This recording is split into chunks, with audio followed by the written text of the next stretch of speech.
ఈరోజు కోరుకొండ గానుగూడెంలో నిన్న అగ్ని ప్రమాదం శాస్తూ 3 ఇల్లులు ఒక మోటార్ బైకులు దానమైందని మన స్థానిక నాయకులు తెలియజేయడంతో పెందుర్తి సేవా సమితి తరపున మేము ఆర్థిక సాయం మరియు వాళ్ళకి మనోధైర్యాన్ని అందించి ఖచ్చితంగా కూటమి ప్రభుత్వం కానీ స్థానిక ఎమ్మెల్యే బత్తుల బాలరామకృష్ణ గారు కానీ ఖచ్చితంగా వాళ్ళకి అండదండగా నిలబడతామని తెలియజేయడం జరిగింది.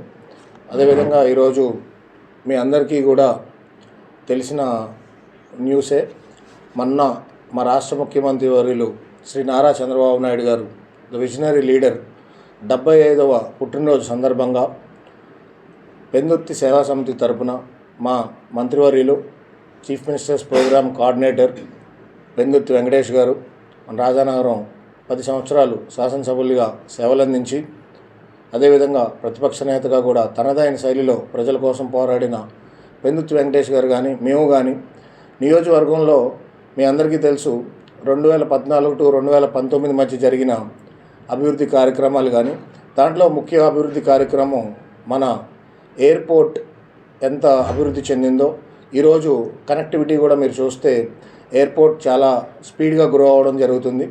అదేవిధంగా ముఖ్యంగా ఎయిర్పోర్ట్ పేదవాడికి ఒక కల కింద మిగిలిపోయింది. నియోజకవర్గ ప్రజలు ఎయిర్పోర్ట్ ఉన్నా కూడా ముఖ్యంగా 3 మండలాల నుంచి ఒక 25 మందిని రిజిస్టర్ చేసుకోమని మొన్న పత్రికా ప్రకటన ఇవ్వడం జరిగింది, మీ అందరికీ తెలుసు. అదేవిధంగా మండలంలోంచి పేదవాడి కలగా మిగిలిపోకూడదని ఒక ముఖ్య ఉద్దేశంతో రిజిస్టర్ చేసుకున్న వాళ్ళని ఎంపిక చేసి మండలం నుంచి 25 మందిని సెలెక్ట్ చేసి వాళ్ళకు ఉచితంగా విమాన ప్రయాణం హైదరాబాద్, బెంగళూరు, చెన్నై లాంటి నగరాలకి డైరెక్ట్ ఫ్లైట్లు ఉన్న ప్రదేశాలకి ఉచిత ప్రయాణం 75 సంవత్సరాలు పూర్తి చేసుకున్న సందర్భంగా 75 మందిని మా నియోజకవర్గ నుంచి ఉచితంగా విమానం ఎక్కించాలనే ఒక కంకణం కట్టుకుని పేద ప్రజల కలగా మిగిలిపోకూడదనే ముఖ్య ఉద్దేశంతో మా ముఖ్యమంత్రి వర్యులు గారికి పుట్టినరోజు కానుకగా ప్రజలందరికీ కూడా ఇప్పుడు P4 అనే ఒక కార్యక్రమం చేతనైనంత పేద ప్రజలకి మనం ఎలా అయితే సాయం అందిస్తున్నామో అలా అందించాలనే ఒక ముఖ్య ఉద్దేశంతో మనం ఈ కార్యక్రమం చేపట్టడం జరిగింది. అదేవిధంగా ఈ మెయిన్గా ఈ కార్యక్రమాన్ని ముఖ్య ఉద్దేశం అది. సార్, ఇక్కడ తెలుగుదేశం పార్టీ 2 గ్రూపులుగా ఉంటున్నాయి. ఇక్కడ నా సొంత నియోజకవర్గంగా భావిస్తున్నాం. ఇక్కడ 2 గ్రూపులు అంటే నా సొంత ఇల్లు సీతానగరంలో ఒకటి ఉంది, స్వతహాగా మా సొంత ఇల్లు రాజమండ్రిలో ఉంది, మా బంధువులందరూ ఇక్కడే. మీ అందరికీ ఇక్కడ గ్రూపులు నేను చేశానంటారో ఎవరు చేశానంటారో మీ విజ్ఞతకు వదిలేస్తున్నాను. మొన్న కూడా రీసెంట్గా కూడా బీవీఆర్ గారి మీద కూడా ఆయన అనుచరుడు రఘుదాపురంలో పేకాట శిబిరం దొరికింది కదా సార్, అది తెలుగుదేశం పార్టీ నాయకులు తెలియదు. దానిపై తెలుగుదేశం పార్టీ అధిష్టానం చర్యలు తీసుకుంటారు. అది మీరు రౌడీ షీటర్ ఉంది, అది ఆ న్యూస్ నేను చూడడం జరిగింది. అది పార్టీ అధిష్టానం దానిపైన మనం మాట్లాడడానికి కరెక్ట్ కాదేమో అనిపిస్తుంది. ఎందుకంటే వెంకటేష్ గారు ఉన్న 10 సంవత్సరాలు కూడా మీరు ఎక్కడ కూడా ఇలాంటి రౌడీ షీటర్లని వదిలిపెట్టమని కానీ మేమే కాదు ఏ పార్టీ కూడా వత్తాసు పలకదు. అది వాళ్ళ స్టాండ్. అది వాళ్ళు మరి ఇప్పుడు ప్రభుత్వం ముఖ్యంగా మొన్న జరిగిన హత్యల నేపథ్యంలో చూసే ఉంటారు మీరు. మొన్న లా అండ్ ఆర్డర్ చాలా కఠినంగా వ్యవహరించమని మా ముఖ్యమంత్రి వర్యులు కానీ deputy chief minister Pawan Kalyan garu కూడా ఉపేక్షించేది లేదన్నారు. ఈ విధంగా ఎటువంటి దౌర్జన్యాలకు పాల్పడినా మేమే కాదు బీవీఆర్ చౌదరి గారు కూడా ఖచ్చితంగా ఇట్లాంటి ఎంకరేజ్ చేయరు. ఎందుకంటే ఆయన కూడా బిట్స్ పిలానీలో చదువుకున్న వ్యక్తి. ఇట్లాంటి అసాంఘిక కార్యక్రమాల్ని చట్టవిరుద్ధంగా పనిచేసే కార్యక్రమాలకి మరి ఆయన కూడా మద్దతు ప్రకటించరు. అది న్యూస్లో రావడం జరిగింది. మరి ఆయన ఏ విధంగా ప్రకటించారో లా అండ్ ఆర్డర్ ఇష్యూ పైన కూడా మేము స్థానిక ఎమ్మెల్యే గారిని, ఎందుకంటే కోడి పందాలు కూడా కోరుకొండ స్టేషన్ పరిధిలోనే జరగడం జరిగింది. అదేవిధంగా ముందు రోజు పేకాట కూడా అదే పరిధిలో మరి కోరుకొండ సర్కిల్లోనే ఇవన్నీ జరగడం, మరి లా అండ్ ఆర్డర్ ఇష్యూ పేద ప్రజలకే కాదు సామాన్య ప్రజలకు కూడా దీనిపైన మేము కఠినంగా వ్యవహరించాలని ఎస్పీ గారిని కూడా కోరుతాం. అదేవిధంగా డీజీపీ గారికి కూడా దీనిపైన మేము తెలియజేద్దామని మా కార్యకర్తలందరం కూడా సిద్ధమయ్యాం. ముఖ్యంగా ముఖ్యమంత్రి గారిని కించపరుస్తూ ఈరోజు మా నోటీస్కి వచ్చింది. ఇప్పుడు ప్రజా జీవితంలో మనం 100 మందితో ఫోటోలు దిగుతాం. ఆ ఫోటోని ఉద్దేశపూర్వకంగా కొంతమంది వ్యక్తులు ఒక ముఖ్యమంత్రి గారు ఒక రౌడీ షీటర్తో దిగిన ఫోటోని గ్రూప్లో పెట్టారనే ఒక సమాచారం మాకు తెలియజేయడం జరిగింది. ఈ సమాచారం మేము స్థానిక డిఎస్పీ గారికి తెలియజేసాం. ఎందుకంటే ఇప్పుడు ప్రజా జీవితంలో ఇప్పుడు నాతో నా చుట్టూ ఎవరెవరికి ఏమున్నాయో తెలియడం నాకు సాధ్యం కాదు. అలాంటిది ముఖ్యమంత్రి గారికి ఒక రౌడీ షీటర్తో ఫోటోని గ్రూప్లో పెట్టి ఇన్ఛార్జి గారికి అనుచరుడు అని చెప్పుకుని తిరిగే ఆ నాయకుడు అది ఎలా షీటర్తో సీఎం అనే ఒక పదాన్ని ఆయన వాడడం మాకు చాలా బాధ కలిగించింది. దీని మీద మేము తెలుగుదేశం కార్యకర్తలం, ముఖ్యమంత్రిగా ఆయన ఉన్నప్పుడు కూటమి నాయకులు, జనసేన, బీజేపీ వాళ్ళు కూడా దీనిపైన మేము అభిప్రాయ సేకరణకి సిద్ధమయ్యి షీటర్తో సీఎం అనే పదాన్ని ఆయన ఎందుకు వాడారో, ఆయన ముఖ్య ఉద్దేశం ఏంటో, ఆయన మరి ఎవరితో లాలూచి పడ్డారో దీని మీద సమగ్రమైన దర్యాప్తు జరగాలని మేము ఎస్పీ గారికి కూడా కోరతాం. ఖచ్చితంగా సంతక సేకరణలు దీని మీద చేద్దాం అనుకుంటున్నాం. ఇదే విధంగా మేము ఇన్ఛార్జి గారి దృష్టికి తీసుకెళ్తాం. ఎందుకంటే ఇన్ఛార్జి గారికి తెలియకుండా జరుగుతున్నాయని మేము అభిప్రాయపడుతున్నాం. ఎందుకంటే ముఖ్యమంత్రి గారిని వాళ్ళు అవమానపరిచిన సంఘటన గతంలో కాతేరులో ఆయన సభకు వస్తే ఇదే విధంగా ఇదే వ్యక్తులు ప్రవర్తించడం గమనార్హం. ఇక్కడ మేము క్రమశిక్షమైన వెంకటేష్ గారు కానీ, సీఎం గారు కానీ, లోకేష్ గారు కానీ క్రమశిక్షణగా ఉండాలని మమ్మల్ని ముందుగా చెప్పారు. అప్పుడు స్థానిక ఎంపీ సభ్యురాలుగా పోటీ చేసిన ఎన్టీఆర్ గారు కుమార్తె ఒక కార్యక్రమంలో ఇదే విధంగా ఎలా బిహేవ్ చేశారో మీ అందరికీ తెలుసు.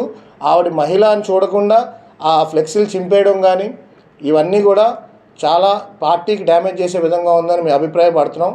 సో మేము దీనిపైన ఖచ్చితంగా కఠినమైన చర్యలు, షీటర్తో సీఎం అనే ఒక పదాన్ని ఖచ్చితంగా దీన్ని పరిగణలోకి తీసుకోవాలని భావిస్తున్నాం.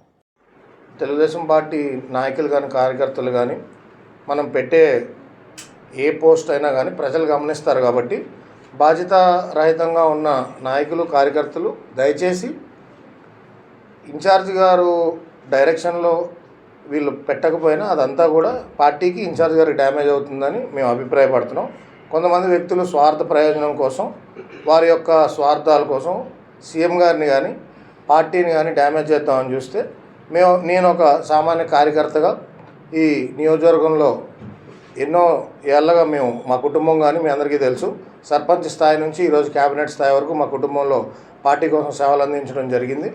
ఈ విధంగా మేమందరం ఈ పార్టీకి మచ్చ తెచ్చే ఏ ఒక్క వ్యక్తినైనా కూడా ఉపేక్షించమని, ఖచ్చితంగా దీనిపైన మేము చర్యలు తీసుకుంటామని, అదేవిధంగా స్వార్థ ప్రయోజనాల కోసం కొంతమంది వ్యక్తులు వాళ్ళపైన ఉన్న కేసులు కానీ ఇవి కానీ ఈ గవర్నమెంట్ ఉంది అనే ఒక ముసుగులో అసాంఘిక కార్యక్రమాలకి పాల్పడి పోలీసులపైన దౌర్జన్యానికి తెగబడి మా వెనకాల పార్టీ ఉంది, ఇన్ఛార్జ్ గారు ఉన్నారు, లేకపోతే మినిస్టర్ గారు ఉన్నారు, ఎమ్మెల్యే గారు ఉన్నారు అంటే ఖచ్చితంగా మా నాయకులు చంద్రబాబు నాయుడు గారు, లోకేష్ గారు ఉపేక్షించరని, ఈ విధంగా ఇక్కడున్న ఈ ప్రదేశంలో ఉన్న కార్యకర్తలకి, నాయకులకు కూడా మేము తెలియజేసేది ఏంటంటే క్రమశిక్షణతో ముందుకెళ్ళడం ఎంతైనా పార్టీకి మంచి పేరని, అసాంఘిక కార్యక్రమాలకి దయచేసి పార్టీ వాళ్ళు కూడా దూరంగా ఉండాలని మేము రిక్వెస్ట్ చేస్తున్నాం. ఈ విధంగా ఎందుకంటే మీరు అడిగిన ప్రశ్నకు సమాధానం చెప్తూ ఇక్కడ గ్రూప్ రాజకీయాలకు తావదీయడానికి మీకు మా సొంత ఇల్లు ఇక్కడ, మేము ఇక్కడ అద్దెంట్లో ఉండి అద్దె రాజకీయం చేయడానికి రాలేదు.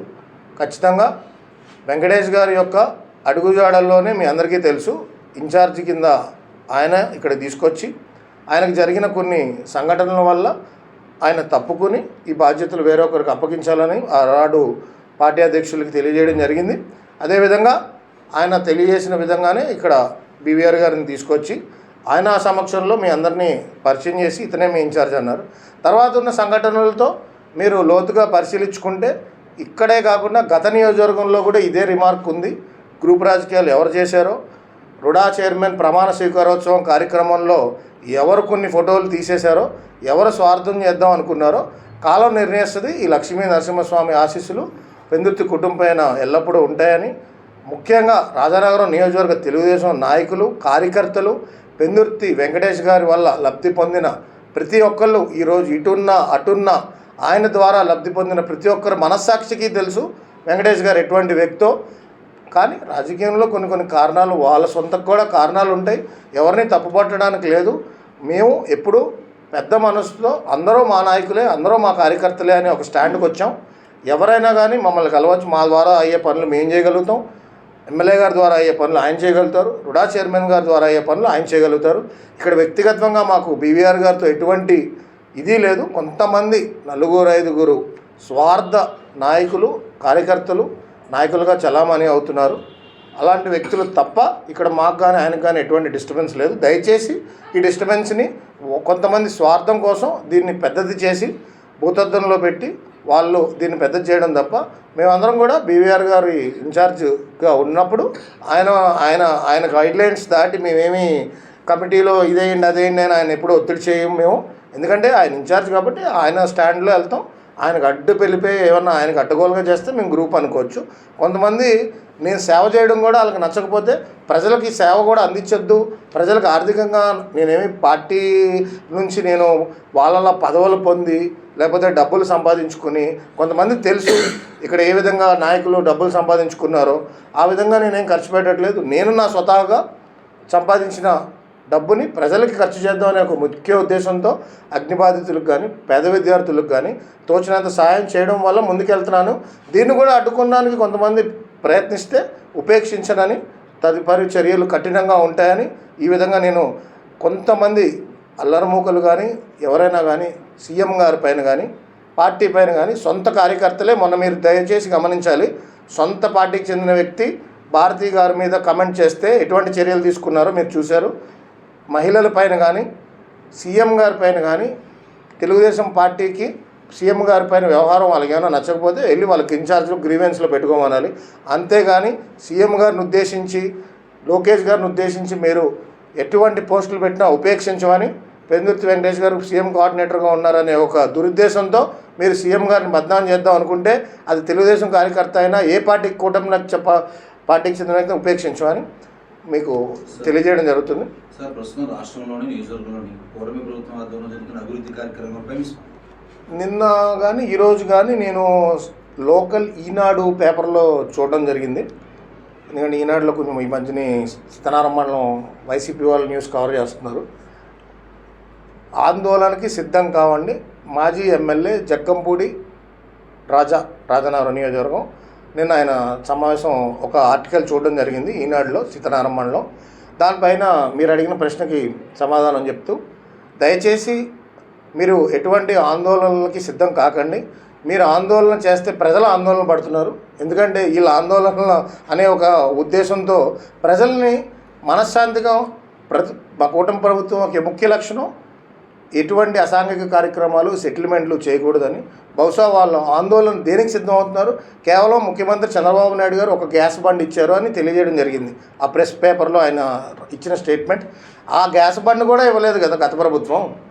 ఈ కూటమి ప్రభుత్వం గ్యాస్ బండ్తో పాటు అవ్వాతాతలను అడగండి, పెన్షన్ తీసుకున్న వాళ్ళని, లేకపోతే రోడ్లు మొన్న సంక్రాంతికి వచ్చిన ప్రజలను అడగండి, వేరే రాష్ట్రం నుంచి వచ్చిన ప్రజల్ని రోడ్లు ఎలా ఉన్నాయో, లేకపోతే నేనే స్వయంగా మొన్న మన బత్తుల బలరామకృష్ణ గారితో ఎన్ని కోట్ల పనులకు అభివృద్ధి చేశాం, అవన్నీ కనపడట్లేదా? దేనికి ఆందోళనకు సిద్ధం? ఎమ్మెల్యే గారికి వస్తున్న ఆదరణ మీద ఆందోళనక, లేకపోతే ప్రజల్లో ఆయనకు వస్తున్న ఆదరణక? ఎమ్మెల్యే గారు వండర్ఫుల్గా మీకు మొన్న కూడా చెప్పారు, దివాన్ చెరువు ఒక ప్లేస్లో ఫారెస్ట్ ఒక ఇన్స్టిట్యూట్ తీసుకొస్తున్నారు. అలాంటి ఇన్స్టిట్యూట్లు ఏవైనా వైసీపీ ప్రభుత్వం గతంలో తీసుకొచ్చిందా? ఈ శాసనసభ్యులు గారు, మాజీ శాసనసభ్యులు గారు వైసీపీ ప్రభుత్వంలో ఆయన ఒక విజన్తో ముందుకెళ్తున్నారు. మంచి మంచి ఇండస్ట్రీస్ కానీ ఆయన ఒక స్టాండ్తో ఉన్నారు. తెలుగుదేశం పార్టీ నాయకులుగా కార్యకర్తలుగా మేము ఆయన్ని ముందుకు తీసుకెళ్తుంటే ఇలా వైఎస్ఆర్సీపీ మాజీ ఎమ్మెల్యే గారు ఆందోళనకు సిద్ధం కండి అనే ఒక హాస్యాస్పదంగా ఉంది. దేనికి ఆందోళన? ఆయన ఆందోళన చేయకపోవటమే ప్రజలకి మేలు. ఆయన ఆందోళన చేస్తా అన్నాక ప్రజలు ఆందోళన చెందుతున్నారు. ఇలా ఆందోళన పేరుతో మళ్ళీ ఏ గొడవలు చేస్తారా బాబు? ఆందోళనకి ఎవరు వస్తారు తెలుసు కదా, లేడు మీకు తెలుసు. వాళ్ళు ఆందోళన చేస్తారంటే మళ్ళీ ఎక్కడి నుంచి తీసుకొస్తారు. ప్రజలు ప్రశాంతంగా ఉన్నారు రాజనగరం నియోజకవర్గంలో. దయచేసి మీరు ఇచ్చే గ్యాస్ బండ్లు కూడా ప్రజలకు ఇవ్వద్దు అంటే ఆందోళన చేయండి, ఇచ్చే పెన్షన్లు ఇవ్వద్దు అంటే ఆందోళన చేయండి. రాష్ట్ర ప్రభుత్వంలో మంత్రివర్యులు నారా లోకేష్ గారు తెచ్చే ఉద్యోగాలు ఆపేద్దామని ఆందోళన చేయండి, తెచ్చే కంపెనీలు ఆపుదామని ఆందోళన చేయండి. స్థానిక ఎమ్మెల్యే గారు చేసే అభివృద్ధికి ఆందోళన చేస్తారా? సో ఇటువంటి కార్యక్రమాలన్నింటినీ కూడా దయచేసి ప్రతిపక్ష పార్టీ కూడా మమ్మల్ని సహకరించాలని కోరుతున్నాం. ఈ విధంగా ముందుకెళ్ళి ఆనందకరమైన వాతావరణం వెళ్ళాలని కూటమి నాయకులకి, అదేవిధంగా మీరు అనుకుంటున్నట్టు గ్రూప్ రాజకీయాలు ఏమీ లేవు, వాళ్ళందరూ కూడా మాతో కలిసికట్టుగా పనిచేయాలని, మేము కూడా వాళ్ళతో కలిసికట్టుగా పనిచేద్దామని. దయచేసి సీఎం గారి మీద కానీ ఎవరి మీద ఉద్దేశపూర్వకంగా దయచేసి పోస్టులు పెట్టకూడదని, అసాంఘిక కార్యక్రమాలకి డిపార్ట్మెంట్ వాళ్ళని ఎటువంటి ఒత్తిడికి గురి చేయకూడదని మేము. ఎందుకంటే నిన్న జరిగిన సంఘటన మీకు తెలుసు. ఎక్కడ సార్ అది ఏదో ఆడియో వచ్చింది, కోరుకొండ పరిధి అండి అది మధురపూడిలో కోడిపందాలు, కోరుకొండ పిఎస్ మొన్న అది కోరుకొండ సర్కిల్. సో ఇవంతా కూడా లా అండ్ ఆర్డర్ని దయచేసి మేము మా ఎమ్మెల్యే గారిని కూడా వెళ్ళి కలిసి ఇటువంటి మేము ఆయన కూడా దృష్టిలో పెడతాం. ఎందుకంటే ఏదో రౌడీ షీటర్ని ప్రజల మీద వదిలేస్తే ఖచ్చితంగా మేము ఎస్పీ గారి దగ్గర కూడా తెలియజేసాం, ఆయన కూడా హామీ ఇచ్చారు. ఇటువంటి కార్యక్రమాలు ఈరోజు కూడా మళ్ళీ డిపార్ట్మెంటు వాళ్ళు పెట్టే పోస్టుల పైన కూడా శ్రద్ధ చూపుతామని షీటర్తో సీఎం ఇక్కడ సీనియర్ విలేకరులు ఉన్నారు రమణ గారు, అందరూ కూడా దీన్ని మీరు ముక్తం ఖండంతో ఖండించాలి. అలాంటి పదం పాడకూడదు. 100 మందితో ఫోటోలు దిగుతాం సార్, సీఎం గారిది ఏదో ఒక ఫోటో తీసుకొచ్చి అది వైసీపీ వాళ్ళు చేస్తే పోనీ అనుకోవచ్చు ఏదో చేశారని. సొంత పార్టీ నాయకులు ఇన్ఛార్జ్ గారితో ఉంటామని చెప్తారు. ఇన్ఛార్జ్ గారికి కూడా మేము తెలియజేస్తాం, సార్ మీరు ఇలా కట్టడి చేయాలి. గతంలో మాదిరిగా ఇలా వదిలేస్తే ఒక స్థానిక ఎంపీ గారు మహిళను చూడకుండా వీళ్ళు చేసిన వీరంగం మీకు తెలుసు. ఎమ్మెల్యే గారు కాజర్ సభకు సీఎం గారు అప్పుడు వచ్చినప్పుడు చేసిన విధానం మీకు తెలుసు. ఇవన్నీ ఇక్కడ రాజనాల నియోజకవర్గంలో కొత్తగా గమనిస్తున్నాను.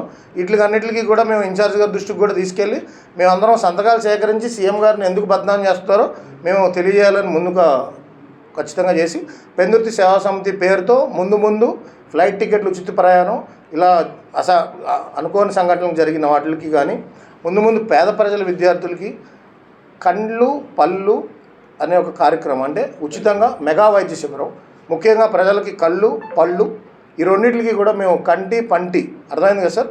ఈ ముఖ్య ఉద్దేశంతో మేము మెగా క్యాంపులు నిర్వహిద్దాం అనుకుంటున్నాం. అందరికీ పేద ప్రజలకు ఉచితంగా కళ్ళజోడులు కానీ పళ్ళకు అవసరమైన పరికరాలను కానీ పెందుర్తి సేవా సమితి తరపున ముందు మా సేవ ఎటువంటి ఆటంకాలు కలిగించకుండా దయచేసి పేద ప్రజలకు అందించే సేవని మీరెవరూ కూడా దయచేసి ఆటంకాలు కలిగించకూడదని నియోజకవర్గ వ్యాప్తంగానే కాకుండా జిల్లా వ్యాప్తంగా కూడా తెలుగుదేశం పార్టీ తరఫున మా లోకేష్ గారి ఒక డైరెక్షన్స్లో పేద ప్రజలందరికీ సేవ చేస్తాం. తెలుగుదేశం కార్యకర్తలకు అండగా నిలబడతాం. ప్రతి ఒక్క నాయకుడికి తగిన న్యాయం జరగాలనే ఒక ముఖ్య ఉద్దేశంతో ఈ గవర్నమెంట్ పనిచేస్తుందని తెలియజేసుకుంటూ సెలవు తీసుకుంటాం. వెంకటేష్ గారి అభిమానులు కానీ మీ అభిమానులు కానీ ఎటువంటి జోదాలు కానీ ఎటువంటి తప్పుడు పనులు కానీ చేపడతాయి, మీరు ఎటువంటి చర్యలు తీసుకుంటారు సార్? మీరు 10 సంవత్సరాలు పెందుర్తి వెంకటేష్ గారు ఎమ్మెల్యేగా ఉన్నప్పుడు మీరు ఇక్కడ విలేకరుగా పనిచేశారు. మీరు ఎప్పుడైనా ఆయన పేకాట కానీ కోడి పందాలు కానీ అసాంఘిక కార్యక్రమాలకి వత్తాసు పలకడం వత్తాసు పలకడం లేదు. కాబట్టి ఇది మేమనే కాదు, ఏదైనా ఒక లిమిట్ ఉంటుంది. సరదాగా సంక్రాంతి వరకు లిమిట్ ఉంటుంది. సో మీకు నేను ఆయన గురించి నాకన్నా మీకు తెలుసు. బహుశా ఇప్పుడు మీకు ఒకటి సార్, ఆయన వ్యక్తిత్వం కొంతమందికి ఈ విధంగా అసాంఘ కార్యక్రమాలకు నచ్చని వాళ్ళే కొంతమంది డిఫరెన్స్ వచ్చింది. ఆయన చెప్పిందే చేయాలి, ఉచితంగా ఇసుకిచ్చేయాలి, మట్టి తోసేస్తాం, కొండ దొన్నేస్తాం, అంతా మేమే చేసేయాలి, మేమే లబ్ధి పొందేయాలి, మేమే పేకాడాలి, మేమే కోడిపందాలు ఆడేయాలి అనే ఒక ద్వారంతో వెళ్ళారు. ఆయన కాదు కుదరదు అన్నారు. సరే ఓకే మీ అందరికీ సెలవు అన్నాడు. సరే ఓకే అంతే. ఇంకో నియోజకవర్గం ఇన్ఛార్జ్ చెప్పాం. నేను ఇక్కడ వచ్చి రాజకీయం చేయట్లేదు, ప్రజలకు సేవ చేస్తున్నా. వెంకటేష్ గారు తరపున ఉన్న ప్రతి ఒక్కరికి కూడా మేము సేవ చేస్తున్నాం. ఎటువంటి డౌట్స్ ఉన్నా కూడా మేము ఈ కార్యాలయంలో ఉంటాం.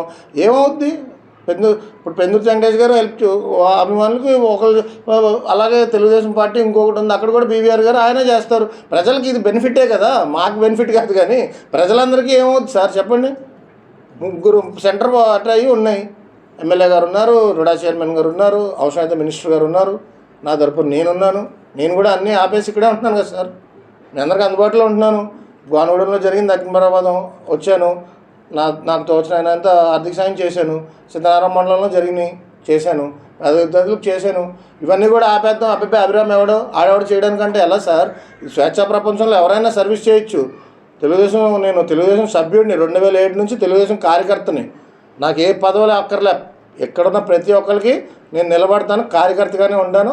మా నాయకుల పైన దయచేసి సీఎం గారి పైన మీరు పెట్టిన పోస్టులని వెనక్కి తీసుకుని అది డిలీట్ చేసినా దానికి సమజాసి ఇచ్చే వరకు పోరాడతామని, దీనిపైన ఇన్ఛార్జ్ గారు కూడా ఖచ్చితంగా ఆయన బిట్స్ పిలానీలో చదువుకున్న పర్సన్, ఈ will not encourage such kind of things. ఆయన కూడా రిక్వెస్ట్ చేసి ఇలాంటివి దయచేసి పెట్టనివద్దని, మా వాళ్ళు ఎవరైనా పెడితే మా దృష్టికి తీసుకురండి, స్టేషన్లో కంప్లైంట్ ఇవ్వండి. చట్టాన్ని చేతిలోకి తీసేసుకుని ఒత్తిళ్ళకి గురి చేసేసి ఆ ఆడియోలో సీఏ గారు బీవీఆర్ గారు ఒత్తిళ్ళకి వదిలేసా. ఏం వదిలేయడం సార్? కోరుకొండలో ఇంకా ఎన్ని వెహికల్స్ ఉన్నాయి స్టేషన్లో? అన్నీ వదిలేయండి, అయితే అన్నీ వదిలేయండి సార్. వాళ్ళు ఎవరో ఒత్తిడి చేశారని చెప్పి రౌడీ షీటర్ వెహికల్ వదిలేశారు. మళ్ళీ అడిగితే బోల్ సమాధానాలు చెప్పారు. సరే, వాళ్ళ ప్రాబ్లమ్స్ వాళ్ళకు ఉంటాయి. ఈరోజు మరి కోడిపందాలు వెహికల్స్ దొరికి తీసుకున్నారు కదా. ఇవన్నీ దేనికి అంటున్నాం? ఎమ్మెల్యే గారికి మేము ఖచ్చితంగా ఈ లా అండ్ ఆర్డర్ సంవత్సరంలో మేము తెలియజేసుకుని ఆయన చేతులు ఎత్తి మేము నమస్కరించుకుంటాం. దయచేసి కొంచెం లా అండ్ ఆర్డర్ని ఇలా మీరు కొంచెం దృష్టి పెట్టండి సార్. పోలీస్ స్టేషన్ అన్నది ప్రజలందరికీ సమానంగా పరిచేయాలి. అంతేగాని ఓన్లీ మేము పెద్దాపురం కార్యాలయానికి బీవీఆర్ గారికి చేస్తూ ఉంటే ఎలా? కుదరదు కదా. ఇక్కడ ఏ గ్రూప్ రాజకీయాలు లేవు. వాళ్ళ గ్రూప్ కింద ఫీల్ అవుతే వాళ్ళ గ్రూప్ వరకు గ్రూప్ కింద ఫీల్ అవుతున్నారు. ఇక్కడ మేము అందరం చాలా సంతోషంగా ఉన్నాం. ఎవరికి ఏ పని కావాలన్నా తెలుగుదేశం పార్టీ తరఫున, కూటమి ప్రభుత్వం తరఫున చేయడానికి ఎమ్మెల్యే గారు కానీ పెందుతు వెంకటేష్ గారు మన డిఆర్సీ మీటింగ్కి వచ్చారు. దేనికోసం? ప్రజల కోసం. అక్కడేమి సొంత ఎజెండా లేదు. ప్రజల కష్టాలు తెలుసుకుని ముఖ్యమంత్రి గారికి కానీ, మా ఐటీ మంత్రి గారికి కానీ, డిప్యూటీ సీఎం గారు తెలియపరుద్దాను. దయచేసి ఎటువంటి గ్రూప్ రాజకీయాలకి మీరు తెరలేపద్దు, మీరు ఎటువంటి గొడవలకి సృష్టించొద్దని తెలియజేసుకుంటూ మనస్ఫూర్తిగా సెలవు తీసుకుంటున్నాం. గతంలో మరి ఆయనకి అనుభవం ఉండాలి కదా. పెద్దాపురం నియోజకవర్గంలో ఆయన ఉన్నారు. అక్కడ ఒక నాయకుడి కింద ఆయన కూడా చలామణి అయ్యారు. తర్వాత ఇక్కడికి వచ్చారు. అక్కడ కూడా ఇలా గ్రూపులు చేశారా? చేయలేదు కదా. అనపర్తి, పెద్దాపురం గమనించాలి మీరు కూడా. మీ విలేకరులకు అక్కడ ఉన్నారు కదా. రాజానగరం నియోజకవర్గంలో తెలుగుదేశం పార్టీని డ్యామేజ్ చేస్తామంటే చూస్తూ ఊరుకోం. మేమందరం కార్యకర్తలు, మేమందరం కూడా సభ్యత్వం తీసుకున్నాం. ప్రతి సభ్యుడికి ఇక్కడ అడగడానికి హక్కు ఉంది. అర్థమైందా? సో పార్టీ ఎవరిది సొంతం కాదు. పార్టీలో ఉండి, పార్టీ ముసుగులో ఉండి అసాంఘిక కార్యక్రమాలు, చెడు పోస్టులు పెడితే చాలా గట్టిగా సమాధానం చెప్తాం. దాంట్లో ఎటువంటి సందేహం లేదు. ఏదో భయపడతాం అనుకుంటున్నారేమో. గతంలో మాదిరిగా ఉండదు. ఢీ అంటే ఢీ కొడతాం. చాలా జాగ్రత్తగా ఉండాలని వ్యవహరిస్తున్నాను. దీన్ని మీరు హెచ్చరికగా తీసుకుంటారో, రిక్వెస్ట్గా తీసుకుంటారో మీ పరిగణకు వదిలేస్తున్నాను. కాదు కూడదు అని మమ్మల్ని రెచ్చగొట్టారనుకో, చేయి దాటిపోయిన తర్వాత చేయి దాటిపోయిందని మీరు ప్రెస్ మీట్లు పెట్టడం, ఆ రోజు మీరే పెట్టుకుంటారు అక్కడ ప్రెస్ మీట్. దీన్ని మీరు ఖచ్చితంగా స్వీకరించాలని మనస్ఫూర్తిగా కోరుకుంటున్నాం.